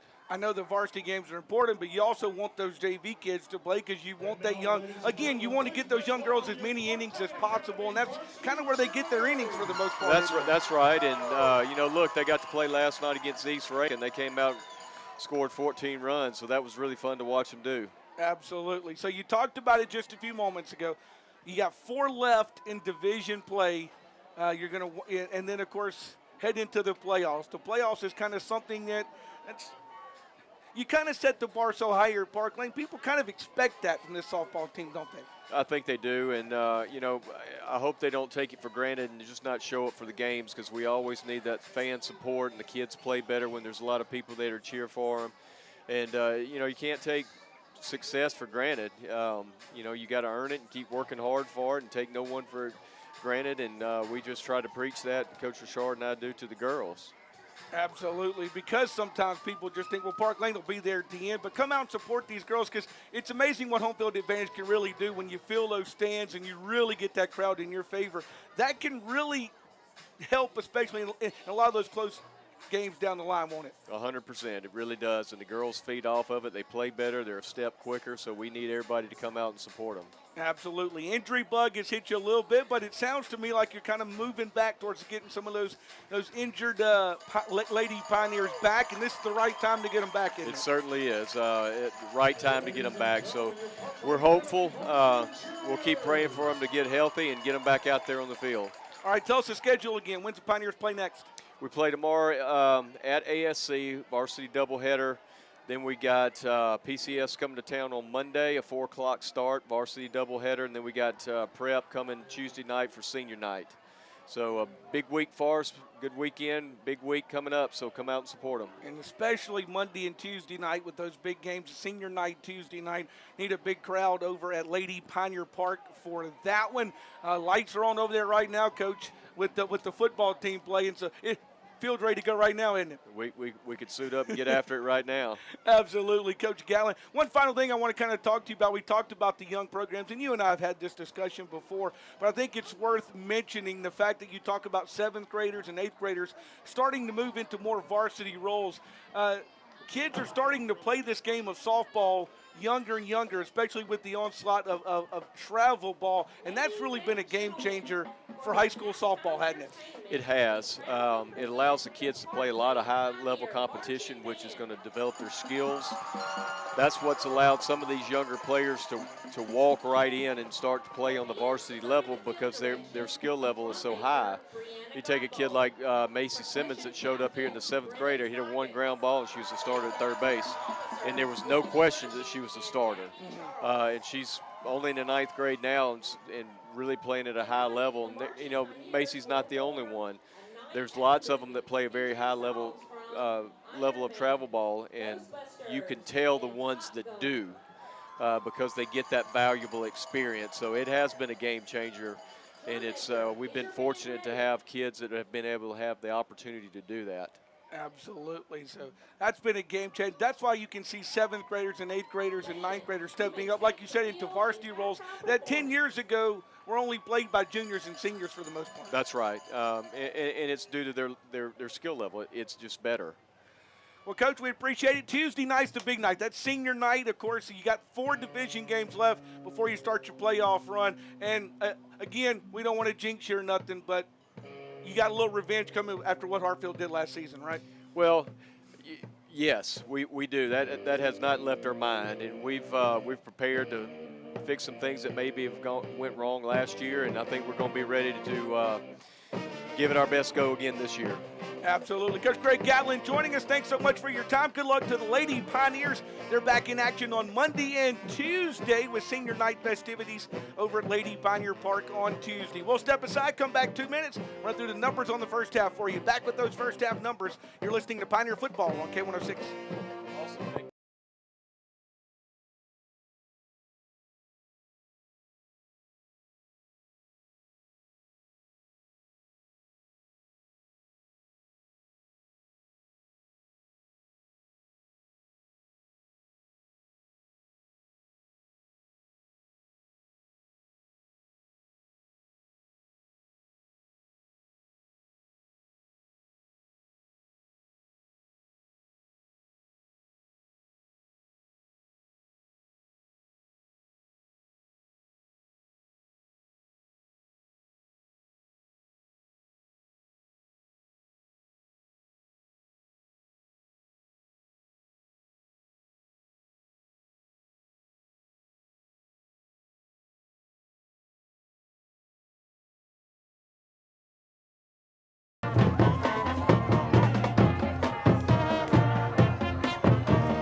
Academy's band performing.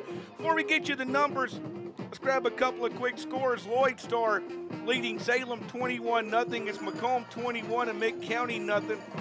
Bowling Green and Wayne Academy are 14-14. It's Boca Chita 7, Enterprise 0. Brookhaven Academy 21, St. Al's 3. That one is at the half. And again, we had a score here a few moments ago. North Pike 14, Franklin County 0. That's a couple of score updates for you. First half numbers look like this. Cathedral got the football first. They go 3 and out, punt it to the Pioneers. Pioneers get it back. It takes one play of offense from the 30-yard. Hits Caden Ayuk for the touchdown, 10:09. PAT would be no good. And really, before most people got to their seats, Park Lane was up 6-0 in this one. Second drive for Cathedral, another 3 and out. They punted to the Pioneers. Pioneers then go on a 2, 4, 5 play drive. Caden Ayuk on the second drive, they go on a 4-play drive. Connor Pudfark would get loose for the Pioneers on a 4-play drive. He would go to the end zone at the 7:37 mark of the first quarter. PAT again, no good. It would be 12-0 Park Lane. Third drive, Cathedral on a third play would fumble it. Lott picks that one up with 6:35 to play. Gives it back to the Pioneers, this time a 5-play drive, and Caden Ayuk would go to the end zone with 4 minutes, 20 seconds to play. They would try a 2-point conversion. It would be no good, and it would be 19-0 in favor of the Pioneers. Next drive, Cathedral goes for it on 4th down and about 1, doesn't get it. Gives it over on downs to the Pioneers. What does Park Lane do but take it at the 48? Then back-to-back big penalties on the same play. We get a late hit out of bounds and an unsportsmanlike conduct penalty, both that go against Natchez Cathedral. Pioneers have the ball, 1st and 10 at their 11-yard line of Cathedral. Doyle takes that one to the house with 2:23 to play, would make it a 25-0 football game. Cathedral then would go on their longest drive of the night, a 2, 4, 6, 8-play drive, but would give it over on downs at the Park Lane 45 with 8:38 to play. They would give it to Park Lane. What does Park Lane do? But they go on their longest drive of the night, 2, 4, 6, 8, 10, 11-play drive for the Pioneers. They pick up 4 first downs before Connor Pudfark on a 4-yard scamper to the end zone would score at the 3:15 mark. That would make it 32-0, or 31 with the PAT would make it 32-0. They would give it back to Cathedral. Cathedral would go 3 and out. Pioneers get the football back and run a couple of plays, get a couple of first downs, but with the clock running out, Coach Ron Rushing decides to take Dipsland to the locker room, up 32-0 here at the park. Penalties, Pioneers, if you're losing in one area, that's where Pioneers are losing. 6 penalties, 70 yards against the Pioneers. Excuse me, I think I marked 2 off that were not against Pioneers. 4 penalties, 45 against Park Lane. 3 penalties for 32 yards against Natchez Cathedral in the football game. Pioneers had 8 first downs. Cathedral with 2 first downs in the first half of this one. That's a look at your first half numbers. We'll come back in 2 minutes. Jason will rejoin us. We'll get ready for second half action. Back in 2 minutes with Pioneer football on K106.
back out. Natchez Cathedral is back out. They're both getting loose. They're not quite ready to go yet, but they're still both back out on the field anyway. Benji, I think somebody's trying to set it to 3 minutes, but the official clock operator, which would be Coach Callender himself, he's working on it. He is meandering his way across the field right now. Now we're down to 10 minutes.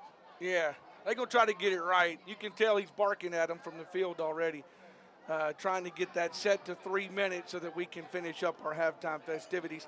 Pioneers on the road next week. They make their trip to 6A Jackson Prep. They will start division schedule, and that is probably one the Pioneers have circled to see. Well, just to be honest with you, how far this Park Lane team has come when they go to Jackson Prep next week, Jason. Yeah, Benji, and I'll tell you right now, I'm expecting a good old-fashioned slobber knocker and one heck of a football game. So if you're free next Friday night, make your way to Lakeland Drive there in Flowood, because I think you'll be in for a treat. Absolutely. So it's in division, then we step right back out of division play. You get Jackson Prep, then I think it's 2 Bowling Green, I want to say, that following week. So 2 weeks on the road for the Pioneers before the Park Lane. I think that's how the schedule sets up for Park Lane as we kind of start to wind our way through, believe it or not, this 2022 campaign. It seems like it just got started, and here we are on game 4 already. So yeah, Benji, it's moving pretty quick, which, as time flies when you're having fun. We've had a lot of fun, 3-0 so far with the Pioneers, and have gotten revenge on 2 of those teams that beat them last year, and looking to get revenge on a 3rd one that beat them last year. That is, of course, Natchez Cathedral. Remember, it was a 21-20 Cathedral win last season. But, Jason, I think we would both admit this Park Lane team's come a long way since that game. Oh, absolutely. I mean, and I was reading, I think it's the Enterprise Journal puts out a little preseason kind of magazine thing for local football teams, and I was flipping through that earlier, and, one of the questions that asked Coach Rushing, about last year being his first year, and one of his answer was, well, I've been here a full year now. We've gone through spring, gone through the summer workouts, and he talked about, and me and you have talked about this already, about how much improvement as far as strength and conditioning and stuff the young men made, from spring to summer and into fall. And, I mean, it's showing and it's paying dividends. And Benji, something else I fooled around with this week, I think Park Lane's averaging right at 31 points a game, and I think they're giving up 4.5 a game. A touchdown, and a goose egg. And another goose egg to this point here in a 32-0 football game. It's Pink Out Park Lane. Let's step aside for 30 seconds. Back in 30 seconds, we get ready for second half action in 30 seconds. Pioneer Football is on K106.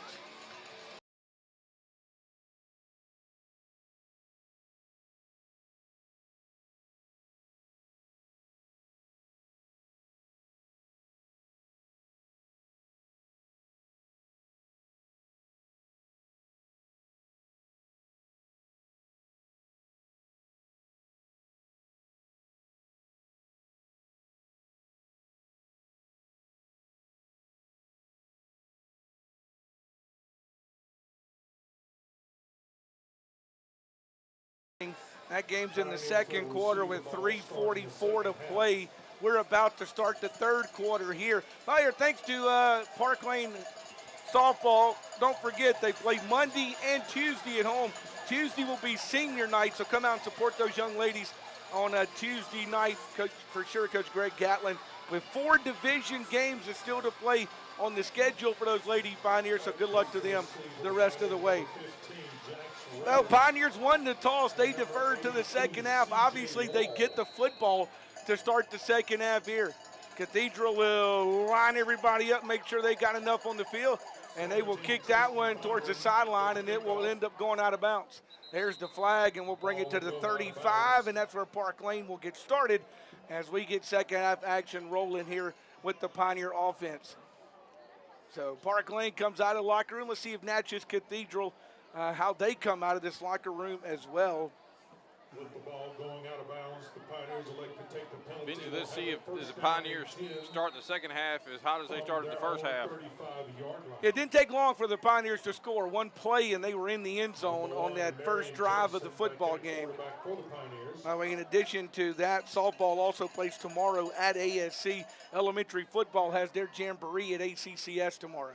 Pioneers fake the handoff. They'll throw it on first down, and it's complete across the 40, up near the 45-yard line on the completion that time to Caden Ayuk to about, the 42, maybe the 43. Yeah, took a pretty good shot right there on the sideline, but able to pop right back up. That's good to see. Absolutely. Pioneers definitely don't want to get anybody hurt with that big game at Jackson Prep next week. 11:48 opening moments of the third quarter here. Pioneers put two receivers left, two to the right. Running back gets the football this time. Jefferson's got it. Jefferson faked it. He faked it, he kept it. He's in midfield at the 50 and into Natchez Cathedral territory at the 47-yard line and a first down. Yeah, Benji, the turf monster got him right there. He made a cut, and his cleat got caught up in the grass and tripped him up. If that doesn't happen, he may have scored right there. Ball's at the 47-yard line. Give Park Lane a first down here in the football game. The first down of this second half. 11:19 to play with the clock running here in the opening moments of this quarter. Pioneers put it down. Sideline pass, 40. He will try to throw it if he can get to the 35. Nice cut that time by Ayuk to hang on. He looked like he was going to go out of bounds, and he kind of ducked his head and picked up a couple of more for his trouble. Yeah, he slammed on the brakes there and left one of the Green Wave players flying, and then picked up a couple more yards, another first down for Pioneers. Ball's at the 35-yard line. That's where Pioneers will go to work with a fresh set of downs. 1st and 10 for Park Lane there at the 35. 10:40 and the clock running here at Coward Smith Stadium. Charlie Newland Field. Jefferson back, wants to throw, still looking, throws it downfield. That one is in and out of the hands. In and out of the hands. Jefferson's pass dropped it in the end zone. Intended for number 6. I think Caruth was a little worried about going out of bounds in the back of the end zone and kind of pulled up short and just couldn't quite hang on to it. Yeah, Caruth trying to make sure he stayed in bounds. Couldn't secure that football that time, and it'll bring up 2nd and 10. So 2nd down and 10 now. Pioneers will get to play. They will line it up. 2 receivers left, 2 receivers right. Ball there in the middle of the field. Jefferson pitches it over to the sideline as he's hit, and it's incomplete. Intended for Jax Rayburn. Ron Rushing looking on, making sure his quarterback's okay. He took a pretty good hit as he was releasing that football. By number 56, Bryce McLaughlin for the so it'll be 2nd down, 3rd down actually. 3rd down and 10 now. Benji, I'm pretty sure Blaine Reeves is wearing 15 and Jax Rayburn is wearing 12. I'm fairly positive that's Blaine Reeves out there. Jefferson to pass, triple receivers to the right. Wants to go that way, and it's knocked down. And that'll bring up 4th down now at the 35 for the Pioneers. So 4th down, the incompletion as the pass was batted down at the line of scrimmage. And the ball will sit there on the 35-yard line for Park Lane. They will leave the offense on the field up 32-0 with 10:19 to play here in the third quarter. Kind of in no man's land, right here. You're not going to kick a field goal, punt, probably doesn't pick you up a whole bunch. Your defense has been playing lights out all night, so why not? Give it to Jefferson. He'll go for the home run. That's got to be incomplete. Interference. It is. There's the flag. There's the flag. It'll be pass interference in the end zone,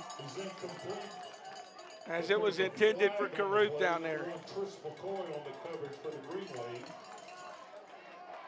So pass interference to call in the end zone. We'll get the official word from the man in the white hat. 4th penalty Should They be a 15-yard moved that one 15 yards. Benji, that was one of those, he either interfered with him or Park Lane scores a touchdown. Ball's at the 20-yard line, another first down for the Pioneers. Pioneers will hand it off this time. Pudfark finds a hole, and he will be just shy of the end zone at about the 2. Pudfark brings it 18 yards to about the 2-yard line, and it will be first and goal to go now for the Pioneers. First and goal to go for Park Lane. Football there at the 2-yard line. Looks closer to the 3, but we'll call it the 3. That's fine. First and goal to go.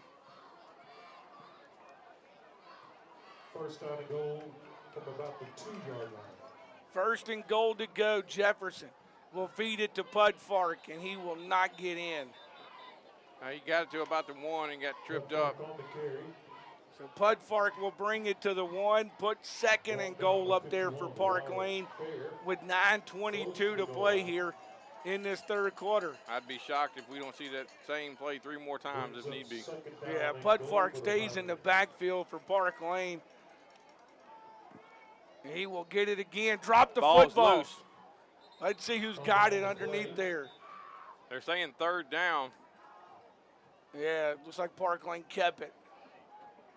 I'm not sure who came out of the pile with the football. Recovered by the Pioneers. The ball's on the ground. They signal it's Park Lane's ball. I'm not sure who came out with it. So now it's third down goal to go for Park Lane. Ball's back a little bit. I'd say what, probably the 3-yard line? Yeah, Benji, it looks about right. 3-yard line. Ball's on the, far hash over there, so it's kind of hard to tell, but it looks 3-yard line. About the 3-yard line. Pioneers will put a receivers, 2 to this side, one behind the other. Wants to throw to that side, and it's incomplete. Oh, he had it in his hands and couldn't hang on. Was Chapman that time. All right, Chapman had that one in his hands. If he catches it, it's a touchdown. But he turned his head before he secured it, and he ends up dropping the ball. Yep, just didn't quite look it all the way in and couldn't hang on to it. So now it's fourth down and goal to go. 8:18 to play. Let's see what the Pioneers draw up here on fourth down goal to go. Student section down below us been on their feet the entirety of this one as they root their Pioneers on. Play clock down to 10. Pioneers are going to have to go straight to the football. Jefferson will sit the running back beside him. He'll give it to Pudfark, ask him to get to the end zone, and he does. So Pudfark will score the touchdown with 8:12 to play in the football game. And that will start the running clock here at Coward Smith Stadium, Charlie Newland Field the rest of the way. They will bring Wyatt Dunn on to boot the PAT. Pioneers are a man short. They run one on late. It's Noah King that they bring on late. Here comes the PAT for Park Lane. Holds good, snaps good, kicks up, and it's good. Make it 39-0 under the running clock. With 7:30 to play, we'll step aside for 30 seconds. Back in 30 seconds with Pioneer.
The 40. They started the clock, so we got 12 true minutes of football to play with the Pioneers up 46-0 here at Coward Smith Stadium, Charlie Newland Field, Pink Out Park Lane night, and it has been all Pioneers in this one. The kickoff, Pioneers go deep with it that time. How about that? Taken back about the 10. Returnable for the Green Wave, and they'll bring it out to about the 28. It's taken by number 21, Braxton Bryce for the Green Wave. Told Brewer to go ahead and take it deep that time. He put a pretty good foot in that one. Rainey Moak on the stop for the Pioneers. Yeah, they actually didn't ask him to pooch that one, and he just kicked it as hard as he could down that field. First down and 10. Ball's at the 26-yard line, so that's where Cathedral's offense will go to work with Russ. Russ will ask for the football, give it to his running back. He'll run hard behind that line, and will bring it out across the 30-yard line to about the 33-yard line, so decent gain for him, and I'm thinking we'll probably start to see some different guys on defense as well here, Jason. Yeah, you got Henry Gibbs and James Max Finn make that tackle, but 84, Terry Jackson is checked in. That's one I see. I'll give you some more numbers here in just a minute. Pioneers defense is out there. Hart Hairston will run it across the 35, 36, maybe to 37 that time. 25, Elijah Davis, that's a fresh face. He's going to make that tackle. Excuse me, they'll put him at the 35-yard line. So he'll gain about 2 for his trouble. Jax Rayburn's in the game. 25, Elijah Davis on the stop for the Pioneers. Will bring up third down and 1 for the Green Wave. So 3rd and 1 now for the Green Wave. And that one, I don't think he got it, Jason. We'll see where they put the spot. He may have got back to the line of scrimmage. That's going to be about it. Number 7, James Macomb 35 of Mid-County 6. That one's at the half. Brookhaven 27, St. Al's 3. That's in the 3rd quarter. They did give him the first down. They did give him the first down. He must have stretched out there to the 30.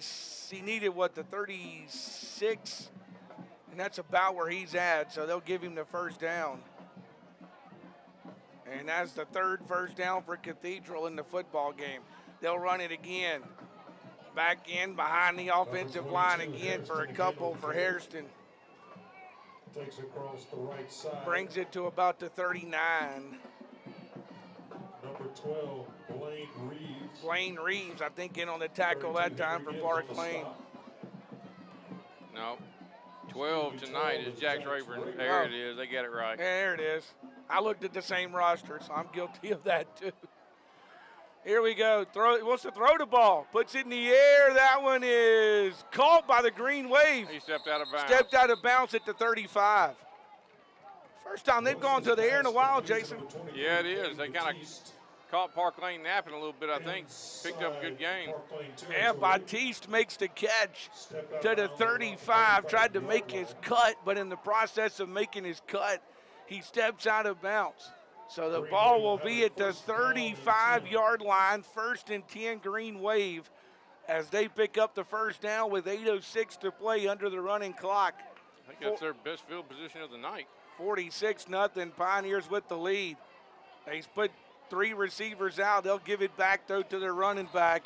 Hairston will make the catch and go across, will take the football and go across the 35 to about the 34 for a gain of 1. Yeah, there was just a whole bunch of pink showed up right there. Henry Gibbs kind of led the charge, but he was joined by Rainey Moak and a couple other Pioneers. 2nd down, 9 now for the Green Wave offense.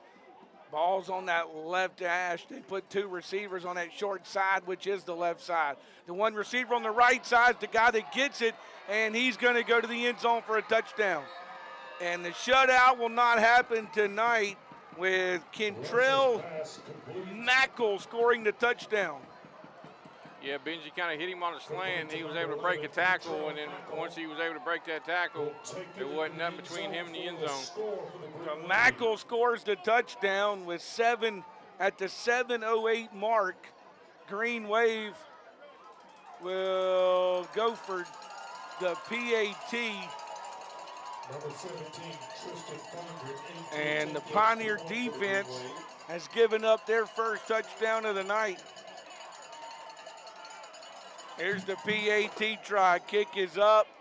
That one will get through and is headed for the parking lot to make it 46-7. Just under 6 minutes in the game. 46-7. Park Lane with the lead. We'll come back in 30 seconds. Back in 30 seconds with Pioneer football on K106.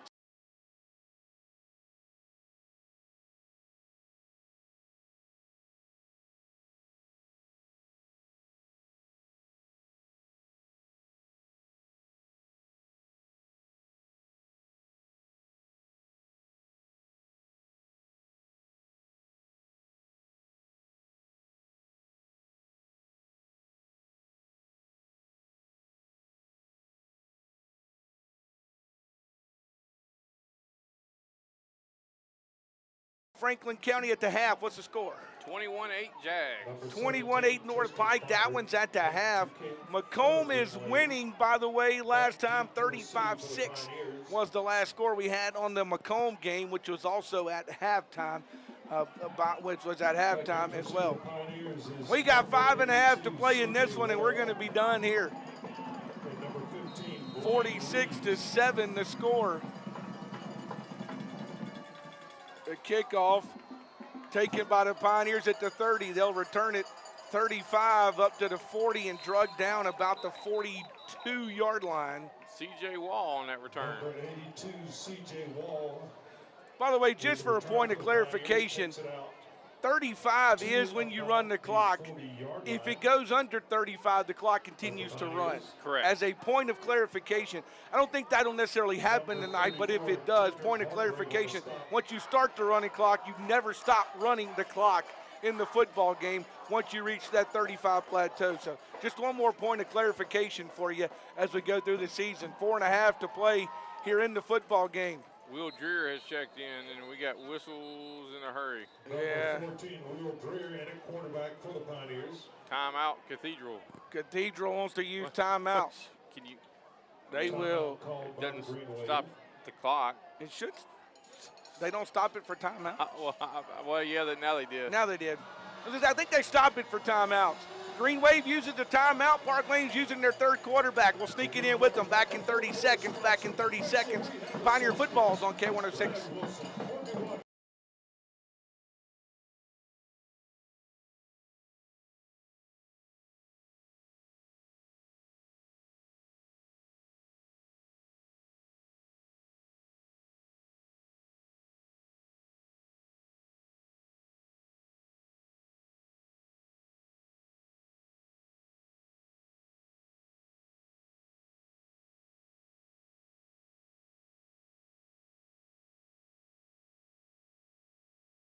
Quarterback to run this sequence. The Pioneers hand it off on first down, and he's loose across the 50, 40. Chapman a foot race, and he's going to be brought down about the 10. Chapman got loose. A flag down. Got a flag down, though, back here at the line of scrimmage. Did he get there? We got a hold here. More than likely, because the officials aren't picking it up. Blocking the back. Blocking the back against Park Lane. Against the Pioneers. So take the first down, take the big run by Chapman away, and the ball will come back. And they'll mark the blocking the back penalty off to the 35-yard line, and that's where Park Lane will have it on what will be a first and long. First and, what is that, 10? First down and 15. I'm sorry, first and 15. So Probably closer to first and about 17. Yeah, because that ball's back at the 35, and the original line was the 42. So, yeah, you're right, 17. First and 17 for Park Lane. Dreer wants the football. Tries to throw it out in the flat, and it's incomplete off the fingertips that time of Auburn. Yeah, you got to kind of sidearm that one. He had a Cathedral player breathing down his neck pretty good. Just kind of had to get rid of that a little quicker than he wanted to. Try to get it to Albritton out here, but couldn't quite bring it in. 2:42 running clock here in the fourth and final period. 46-7. Park Lane with the lead in this one, as they will try to head towards Jackson Prep next week, 4-0 on the season. Triple receivers to that left side. Dreer wants to throw that way as he's hit, and it's incomplete. Had to kind of rush his throw that time on the incompletion. Yeah, we got some awful clean uniforms in there on the offensive line for Park Lanes. Let's see if we can give you some of the new guys in there. Let's see, we got 64. That is Cason White. Yeah, Cason White. 55. I have Kyle Kuhn, which I'm not sure if that's. Yeah, I'm going with Kyle Kuhn. Dreer wants the football. Hit right as he, boy, untackled just about that time was Caden Batiste, as nobody was covering him, and he's on top of Dreer before he ever really got set, and sacks the Park Lane quarterback. It'll be 4th down. Yeah, Cathedral still got most of their starters in the game. Those young Pioneers trying to get some experience in on them. 23, Caden Batiste back to receive for the Green Wave. 119. Pioneers will boot this one. Another good punt. Nice punt. 40 will roll 30, 25, and it will stop right there. The Pioneer punt with 1:02 to play. We'll give it to the Green Wave at the 26 with a nice punt by Pioneers that time. And this will be probably, if not the last play, the next to last play of the football game. By the time they come to the football, if they even come to the football, and I don't think Cathedral's even going to worry about coming to the football. Well, we're at, what, 35 seconds? And yeah, they haven't started the 25-second clock. Now they come out. At first, it looked like they may not. Now Cathedral looks like they want to come out and run one more play. So the Cathedral offense will come out. 21 seconds to play. They'll get one more snap on this one. That one up the middle on the run, hitting the backfield, and that'll do it. He was hit by Jake Maples, the running back, who is, boy, still down out there. Let's hope he's okay. And 3, 2, 1, and that'll do it. Maples is still down, though. Benji, he went to cut, and I think he cramped up. They're out there trying to stretch him out. So 46-7, and the Pioneers are going to win this one.